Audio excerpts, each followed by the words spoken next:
വിശുദ്ധ ഖുർആൻ വളരെ വ്യക്തമായി പറയുന്ന ഒരു കാര്യമാണ് സൂറത്തു താഹയിൽ നിന്നുള്ള ഒരായത്തിൽ ഇവിടെ ആമുഖമായി ഓതിയത്.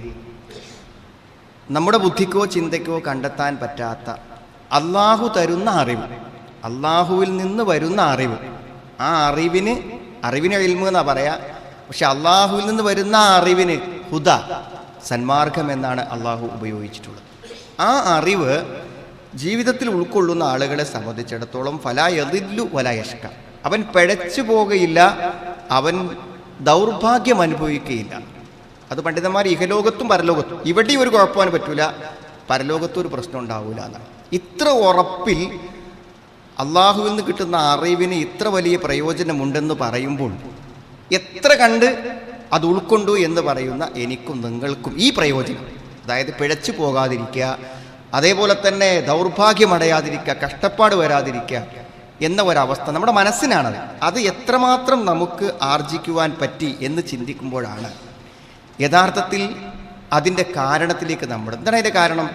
നമ്മൾ അറിയുന്നു പക്ഷേ പ്രവർത്തിക്കുന്നില്ല. നമ്മൾ അറിയുന്നു പ്രവർത്തിക്കുന്നില്ല. എല്ലാവരും അങ്ങനെ അല്ലെങ്കിലും ചെറിയൊരു ശതമാനം നമ്മളൊക്കെ ചിലപ്പോഴൊക്കെ അങ്ങനെ ആയി പോകുന്നുണ്ടെന്നാണ്. ഒരു മരം അത് കായ്ക്കുന്നില്ല, ഒരു ഇല പോലും ഒരു ഇതൾ പോലും വിരിയുന്നില്ല. ആ മരം എന്ത് പറയും? മരം എന്ന് പറയാൻ പറ്റുമോ? ഒരു തണലോ ഒരു ഫലമോ തരാത്ത ഒന്നിനെ മരമെന്ന് വിളിക്കാൻ പറ്റും. ഞാനൊരു വാക്ക് പറഞ്ഞാൽ ആ വാക്ക് ശവമാണ്, മയ്യത്താണ്. ആ വാക്ക് പ്രയോജനപ്പെടുത്തുമ്പോൾ മാത്രമാണ് അതിന് ആത്മാവുണ്ടാവുക. ആ പാവപ്പെട്ട ആൾക്കാർക്ക് നമുക്കൊരു വീടുണ്ടാക്കി കൊടുക്കാമെന്ന് പറയുന്നൊരു വാക്കാണ്. പക്ഷെ ആ വീട് ഉയരുമ്പോൾ മാത്രമാണ് എൻ്റെ വാക്ക് ആത്മാവുള്ളതാവുന്നത്. അതുകൊണ്ട് നമ്മൾ എത്രയോ അറിയുന്നു, ആ അറിയുന്ന കാര്യങ്ങൾ പ്രവർത്തിക്കുന്നുണ്ടോ എന്നതാണ് യഥാർത്ഥത്തിൽ നമ്മൾ ചിന്തിക്കേണ്ട ഒരു കാര്യം. എന്താണ് അറിവെന്ന് പറഞ്ഞാൽ, നമ്മളിങ്ങനെ പോകുമ്പോൾ പാലക്കാട് എന്നെഴുതിയൊരു ബോർഡ് കണ്ടു, അവിടെ നിന്നാൽ നമ്മൾ പാലക്കാട് എത്തും. അതൊരു അറിവാണ്, ഒരു തെളിവാണ്. ആ ബോർഡിൽ കാണുന്ന ആരോ മാർക്ക് പ്രകാരം പോകേണ്ടിടത്തേക്ക് പോകേണ്ട കിലോമീറ്റർ സഞ്ചരിച്ചാൽ മാത്രമാണ് നമ്മൾ അവിടെ എത്തുന്നത്. നമ്മുടെ അറിവുകളെല്ലാം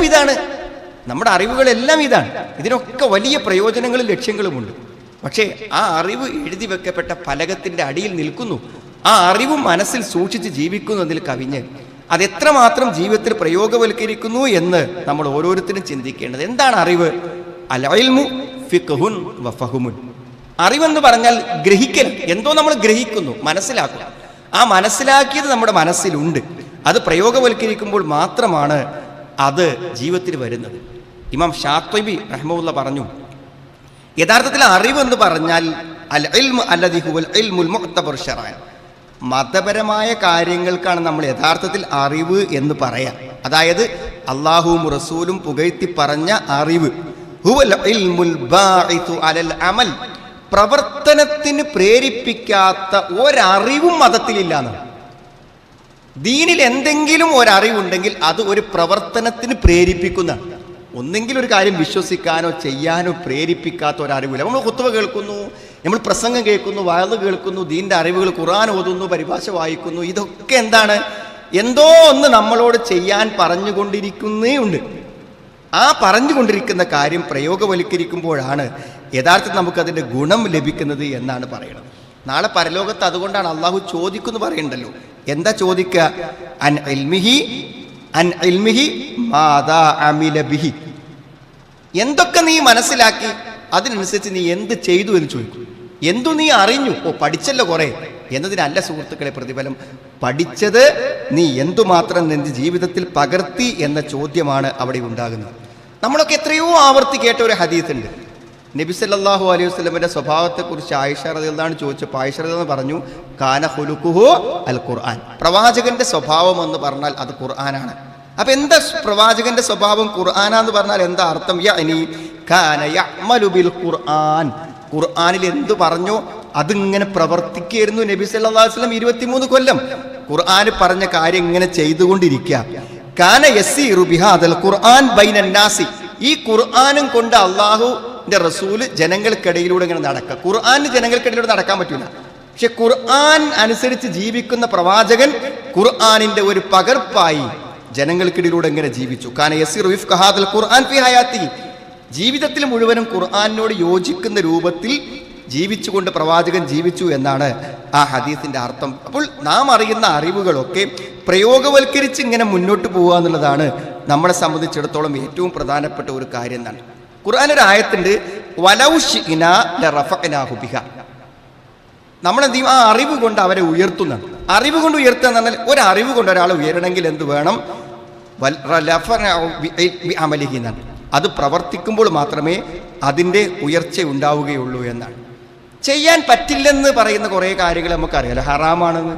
ആ ഹറാമാണെന്ന് വിചാരിച്ച് അറിഞ്ഞ കാര്യങ്ങളൊക്കെ നമ്മൾ ചെയ്യാതിരിക്കണം. ഒരായത്ത് വിശുദ്ധ ഖുർആനിൽ നമുക്കൊക്കെ പരിചയമുള്ള ആയത്താണ്, ഇന്നമത് തൗബത്തു അലല്ലാഹി ലില്ലദീന യഅ്മലൂന സൂഅ ബിജഹാലത്തി. അറിവില്ലാതെ തെറ്റു ചെയ്യുന്നവർക്ക് മാത്രമാണ് അള്ളാഹു തൗബ നൽകുന്നത്. അറിവില്ലാതെ തെറ്റ് ചെയ്താലേ തൗബ കിട്ടുള്ളൂ. അറിവില്ലാതെ തെറ്റ് ചെയ്യുക എന്ന് പറഞ്ഞാൽ എന്താണ്? മുഫസ്സിരീങ്ങൾ പറഞ്ഞു, കുല്ലു മൻ അസല്ലാ ഫഹുവ ജാഹിൽ. ഒരു തെറ്റൊരാൾ ചെയ്യുന്നുണ്ടോ അവൻ ജാഹിലാണെന്ന്. അറിയാത്തത് കൊണ്ടേ തെറ്റ് ചെയ്യും. അറിയുന്ന ഒരാൾ, കാരണം അറിയുന്ന ഒരാൾ അത് പ്രവർത്തിച്ചിരിക്കുമെന്നാണ് വെപ്പ്. അതുകൊണ്ട് അറിയുന്ന കാര്യങ്ങൾ ജീവിതത്തിൽ പകർത്തിയാൽ മാത്രമേ ഖുർആൻ വാഗ്ദാനം ചെയ്യുന്ന ഈ ഒരു പ്രയോജനം നമുക്കുണ്ടാവുകയുള്ളൂ. ഇപ്പൊ പണ്ഡിതൻ എന്ന് പറഞ്ഞാൽ എന്താണ്? അങ്ങനെ ചർച്ച. എന്താ പണ്ഡിതൻ എന്ന് പറഞ്ഞാൽ? ഖുർആൻ മുഴുവൻ മനപ്പാടമാക്കി, അറബി ഭാഷ നന്നായി പഠിച്ചു, ഇസ്ലാമിൻ്റെ ഉസൂലുകളൊക്കെ അറിഞ്ഞു. അയാളെ പണ്ഡിതൻ എന്ന് പറഞ്ഞുകൂടാന്നാണ്. പണ്ഡിതനാകണമെങ്കിൽ എന്ത് വേണമെന്നറിയോ? അയാളുടെ അറിവിൽ അനുസരിച്ച് അയാൾ പ്രവർത്തിച്ചിരിക്കണം. ഇത് വെറുതെ ഒരു ചിന്ത പറയല്ല, വിശുദ്ധ ഖുർആന്റെ ആശയമാണത്. അമ്മൻ ഹുവ ഖാനിതുൻ ആനാഅൽ ലൈലി സാജിദൻ വഖായിമാ യഹ്ദറുൽ ആഖിറ വയർജു റഹ്മത റബ്ബി ഖുൽ ഹൽ യസ്തവിൽ ലദീന യഅലമൂന വല്ലദീന ലാ യഅലമൂൻ. രാത്രി ഇങ്ങനെ ഭക്തിയോടുകൂടെ നമസ്കരിക്കുന്നവൻ, സുജൂദ് ചെയ്ത് രാത്രിയുടെ ഭാഗങ്ങളിൽ അള്ളാഹുവിനെ ഭയപ്പെടുന്നവൻ, അള്ളാഹുവിൻ്റെ കാരുണ്യത്തെ പ്രതീക്ഷിക്കുന്നവൻ, അറിയുന്നവരും അറിയാത്തവരും ഒരുപോലെയാണെന്നാണ്. ഇപ്പം ഈ രാത്രി നിസ്കരിക്കണം എന്നൊക്കെ അറിഞ്ഞ് അത് ആ രൂപത്തിൽ ഭക്തിയോടുകൂടെ നിർവഹിക്കുന്ന ആളെക്കുറിച്ച് മാത്രമേ പണ്ഡിതെന്ന് പറയാൻ പറ്റുള്ളൂ. ഫമൻ ലം യഖ്ശല്ലാ ഫലൈസ മിനൽ ഉലമാ. അള്ളാഹനെ പേടിയില്ലാത്തവൻ എത്ര വിവരം ഉണ്ടെങ്കിലും അവനെ ആലിമെന്ന് വിളിക്കരുത് എന്നാണ്. അപ്പം ആലിം എന്ന് പറഞ്ഞാൽ ആ ഇൽമ അനുസരിച്ചുകൊണ്ട് പ്രവർത്തിക്കുന്ന ആൾക്ക് മാത്രമേ എന്ന് പറയാൻ പറ്റും. അതേപോലെ തന്നെ പണ്ഡിതന്മാർ പറഞ്ഞൊരു കാര്യമാണ്, അറിവിന് മാത്രമായി നിലനിൽപ്പില്ല എന്നാണ്. ഒരു അറിവിന് മാത്രമായി നിലനിൽപ്പില്ല. അറിവ് ഒരു പ്രവർത്തനത്തിലേക്കുള്ള വസീല മാത്രമാണ്, ഒരു വഴി മാത്രമാണ്. ഒരു കാര്യം അറിഞ്ഞാൽ നമ്മൾ അതനുസരിച്ച് പ്രവർത്തിക്കുമ്പോൾ മാത്രമേ ആ അറിവിന് അസ്തിത്വമുള്ളൂ എന്നാണ് മഹാന്മാരായ പണ്ഡിതന്മാർ പറഞ്ഞിട്ടുള്ളത്. അതുകൊണ്ട് സുഹൃത്തുക്കളെ, എന്തൊക്കെ കാര്യങ്ങൾ നമ്മൾ മനസ്സിലാക്കിയിട്ടുണ്ടോ അതനുസരിച്ച് പ്രവർത്തിക്കണം. ഇനി പ്രവർത്തിക്കണില്ല വിചാരിച്ചു എന്താ സംഭവിക്കാറില്ല. ഒന്ന്, അറിഞ്ഞ ഒരു കാര്യം പ്രവർത്തിക്കാതിരിക്കണമെന്ന് ഒരു സമാധാനം കിട്ടൂല എന്നാണ്. ഒരു സമാധാനം കിട്ടില്ല. പലിശ വാങ്ങാൻ പറ്റില്ല നമുക്ക് അറിയാം, പക്ഷെ നമ്മൾ വാങ്ങുന്ന ആളാണെങ്കിലും നമുക്ക് സമാധാനത്തോടെ കടന്നുറങ്ങാൻ പറ്റില്ല. എന്തെല്ലാം നമുക്കറിയാമോ? പള്ളിയിൽ പോയിട്ടാണ് നിസ്കരിക്കേണ്ടതെന്ന് നമുക്കറിയാം. ബാങ്ക് കൊടുത്തിട്ട് നമ്മൾ വീട്ടിലിങ്ങനെ ഇരിക്കുകയാണെങ്കിലോ ഒരു സമാധാനം ഇല്ലാതെ ജീവിക്കണം എന്താ കാര്യമുള്ളത്? അപ്പോൾ ഇഹലോകത്തും സമാധാനമല്ല, പരലോകത്തും സമാധാനമല്ല. അറിവനുസരിച്ച് പ്രവർത്തിക്കാത്തവന് ഇഹലോകത്തും സമാധാനമില്ല, പരലോകത്തും സമാധാനമില്ല എന്നാണ്. അപ്പോൾ ഒരു സൗഭാഗ്യ ജീവിതം നമുക്ക് ലഭിക്കണമെന്നുണ്ടെങ്കിൽ നമ്മൾ എന്തറിഞ്ഞിട്ടുണ്ടോ അതനുസരിച്ച് പ്രവർത്തിക്കുവാൻ എന്ത് ചെയ്യണം? നമ്മൾ തയ്യാറാകണം. അങ്ങനെ നമ്മൾ ചെയ്താൽ, അറിവനുസരിച്ച് ഒരാൾ പ്രവർത്തിക്കുകയാണെങ്കിൽ വല്ലദീ യഅ്മലു ബിൽ ഇൽമി ലാ യളില്ലു വലാ യഷ്ഖാ കമാ അഖ്ബറ അല്ലാഹു തആല. അല്ലാഹ് പറയാണ്, അറിവനുസരിച്ച് പ്രവർത്തിക്കുന്ന ഒരുത്തന്റെ അവസ്ഥ ഇതായിരിക്കും. എന്ത്? ഫമനിത്തബഅ ഹുദായ ഫലാ യളില്ലു വലാ യഷ്ഖാ. എൻ്റെ ഹുദയെ, എൻ്റെ അറിവിനെ, ഞാൻ നൽകുന്ന വിവരങ്ങളെ പിൻപറ്റുന്ന ഒരുത്തൻ ഫലാ യളിൽ, അവൻ പിഴച്ചു പോകയില്ല. ഇമാം സയ്യിദ് റഹ്മത്തുള്ളാഹി പറഞ്ഞു, ദുനിയാവിലൊരു പിഴവ് പറ്റൂല.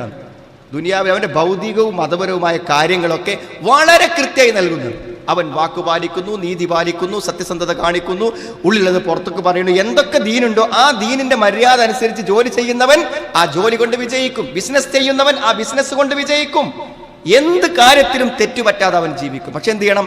നമ്മളൊരു കാര്യത്തേക്ക് ഇറങ്ങുമ്പോൾ അതിനെക്കുറിച്ച് എന്തെല്ലാം മതപരമായ വിവരം നമുക്കുണ്ടോ ആ വിവരം അനുസരിച്ചുകൊണ്ട് നമ്മൾ പ്രവർത്തിക്കണം. ഇനി ചില ആളുകൾ പറഞ്ഞു കൊടുക്കാൻ നടക്കുന്ന ആൾക്കാരുണ്ട്. എല്ലാവർക്കും ഇൽമു പറഞ്ഞു കൊടുക്കുക, അവനവൻ്റെ ജീവിതത്തിൽ പകർത്താത്ത ആൾക്കാരുണ്ട്. അവനെക്കുറിച്ച് പണ്ഡിതന്മാർ പറഞ്ഞു, അവൻ മെഴുകുതിരി പോലെയാണ്. മെഴുകുതിരി എല്ലാവർക്കും വെളിച്ചം നൽകുന്നു, പക്ഷെ മെഴുകുതിരി ഉരുകി ഉരുകി എന്ത് ചെയ്യുന്നു? തീരുകയും ചെയ്യുന്നു എന്നാണ്. മാത്രമല്ല, പരലോകത്ത് അവർക്കുണ്ടാകുന്നത് വലിയ ശിക്ഷയാണെന്നാണ്. എന്താണ്? തുഖ്റലു ശിഫാഉഹും ബിമഖാരിൽ മിന്നാർ. നരകത്തിന്റെ കത്രിക കൊണ്ട് അവന്റെ ചുണ്ടുകളെ മുറിക്കപ്പെട്ടുകൊണ്ടിരിക്കും. ഖുൽതു, ഈ കാഴ്ച കണ്ടപ്പോൾ ഞാൻ ജിബ്രീലിനോട് ചോദിച്ചു, റസൂലുള്ളാഹി ചോദിച്ചു, മൻ ഹഉലാഇ യാ ജിബ്രീൽ, ഓ ജിബ്രീലേ ഇതാരാണ്? ഖാല ഹഉലാഇ ഖുതബാഉ ഉമ്മതിക്, നിന്റെ സമുദായത്തിലെ ഖതീബുമാരാണിത്, പ്രസംഗകന്മാരാണിത്. ഇന്ന് എത്ര മിമ്പറുകളിൽ നിന്ന് എത്ര ആളുകൾ ഇസ്ലാമിക വിജ്ഞാനങ്ങൾ പറയുന്നുണ്ടായിരിക്കും. ആ പറയുന്ന വിജ്ഞാനങ്ങളെ ജീവിതത്തിൽ ഏറ്റാൻ അവർ തയ്യാറല്ലെങ്കിൽ അവരുടെ ചുണ്ടുകൾ നാളെ കത്രിക കൊണ്ട് ഛേദിക്കപ്പെടുന്നതാണ്. ഇനി റസൂൽ വിശദീകരിച്ചു, യഅ്മുറൂന അന്നാസ ബിൽ ബിർ, ജനങ്ങളോട് അവർ നന്മ കൽപ്പിക്കും. വയൻസൗന അൻഫുസഹും, അവർ അവരെ അത് മറന്നു കളയുകയും ചെയ്യും. വഹും യത്ലൂനൽ കിതാബ് അഫലാ യഅഖിലൂൻ, അവരത് വേദഗ്രന്ഥം പാരായണം ചെയ്യുന്നവരാണ്, അവർ ചിന്തിക്കുന്നില്ല എന്നാണ്. വിശുദ്ധ ഖുർആൻ ഏറ്റവും അധികം ശക്തമായി ആക്ഷേപിച്ചൊരു കാര്യമാണ് എന്തരങ്ങൾ, നമ്മൾ അറിഞ്ഞൊരു കാര്യം നമ്മൾ പ്രവർത്തിക്കാതെ അത് മറ്റുള്ളവർക്ക് പറഞ്ഞു കൊടുക്കുക. നമ്മൾ പ്രവർത്തിക്കുന്നില്ല, അത് മറ്റുള്ളവർക്ക് പറഞ്ഞു കൊടുത്തിട്ട് പിന്നെ അതുകൊണ്ട് നേട്ടമുണ്ടാക്കുക. ഭൗതികമായ ലാഭങ്ങൾ നേടാൻ വേണ്ടി, പേരുണ്ടാകാൻ വേണ്ടി, പ്രശസ്തി ഉണ്ടാകാൻ വേണ്ടി, അംഗീകാരം കിട്ടാൻ വേണ്ടി, ശമ്പളം കിട്ടാൻ വേണ്ടി എന്ത് കാര്യങ്ങൾ, ദീനിൻ്റെ കാര്യങ്ങൾ, അള്ളാഹുവിൻ്റെ ദീൻ്റെ കാര്യങ്ങൾ നമ്മൾ പ്രയോഗവൽക്കരിക്കാതെ അത് വിറ്റ് കച്ചവടം ചെയ്യുന്നത് അത്രമാത്രം കുറ്റകരമായ കാര്യം. യാ അയ്യുഹല്ലദീന ലിമ തഖൂലൂന മാ ലാ തഫ്അലൂൻ, നിങ്ങൾ പ്രവർത്തിക്കാത്ത നിങ്ങൾ പറയണത് കബറ മഖ്തൻ ഇൻദല്ലാഹ്, അല്ലാഹുവിൽ അത്രയും കോപമാണ്. ഇൽമ് പ്രവർത്തിക്കാതിരിക്കുക, എന്നിട്ടത് മറ്റുള്ളവർക്ക് പറഞ്ഞു കൊടുക്കുക, എത്രമാത്രം ഗൗരവപരമായ തെറ്റാണ്. സുഹൃത്തുക്കളെ, നബി സല്ലല്ലാഹു അലൈഹി വസല്ലമയുടെ ഭാര്യമാരോട് അള്ളാഹു പറയുന്നൊരു വാക്കുണ്ട്. അതൊക്കെ ഈ സമൂഹത്തിലും സമുദായത്തിലും ഏറ്റവും അധികം ദീൻ മനസ്സിലാക്കിയവരാണ് ഈ ഇരിക്കുന്നത് ഞാനും നിങ്ങളും. നമ്മൾ കേൾക്കേണ്ട ഒരു വചനമാണ്, യാ നിസാ അന്നബി, ഓ പ്രവാചക പത്നിമാരെ, നിങ്ങളെ ഒരു വ്യക്തമായിട്ടുള്ള ഒരു അനാശ്വാസ പ്രവർത്തനം, വ്യഭിചാരം പോലെ പ്രവർത്തനങ്ങൾ നിങ്ങൾ കൊണ്ടുവരികയാണെങ്കിൽ, പ്രവാചക പത്നിമാരെ, നിങ്ങൾക്ക് എല്ലാവർക്കും നൽകുന്നതിന് ഇരട്ടി ശിക്ഷ നൽകും. അല്ലാഹുവിന് എളുപ്പമാണ്. എന്നാൽ വമൻ യഖ്നുതു മിൻകുന്ന ലില്ലാഹി വറസൂലിഹി, നിങ്ങൾ ആരെങ്കിലും അല്ലാഹുവിനും റസൂലിനും ഭക്തി കാണിക്കുകയാണെങ്കിലോ വതഅമൽ സ്വാലിഹൻ, നല്ലത് പ്രവർത്തിക്കുകയാണെങ്കിൽ, തുതിഹ അജ്റഹ മറത്തിൻ, രണ്ടിരട്ടി കൂലി അവർക്ക് കിട്ടും. വഅതദ്നാ ലഹ റിസ്കൻ കരീമ, മാന്യമായ ഉപജീവനം അവർക്ക് നൽകുകയും ചെയ്യുന്നു. എന്താ പറയാൻ കാരണം, ഇൽമ് റസൂലുള്ളാഹിന്റെ വീട്ടിലാണ് വരുന്നത്. അപ്പൊ റസൂലുള്ളാഹിന്റെ ഭാര്യമാർക്ക് ആ ഇൽമിനോട് എല്ലാവരോടുള്ളതിനേക്കാളും കടപ്പാട് അവർക്കുണ്ട്. അവരത് പ്രവർത്തിച്ചില്ലെങ്കിൽ ഇരട്ടി ശിക്ഷ.